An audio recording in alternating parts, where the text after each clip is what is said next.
Hey, it's Bob's Containers. On record time. We're on record time to get this done. I'm excited. So we're pushing. It's the hottest day of the year here at Austin. These two pieces right here, as you can see these openings, we've cut them out.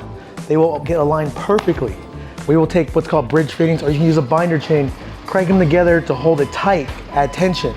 And then my welders will come in and they'll weld a solid beam from this I-beam to this I-beam. So it's such a large opening, we put an I-beam in there to reinforce it, because the rim of the container is the structural integrity. It's all the strength. If you cut too big of a hole, it can sag. It won't break, but it'll sag. We don't want that because we want everything perfect, level, and pretty.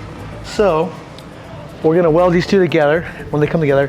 What we did here, this is a, sort of a semi-permanent, we use patio blocks.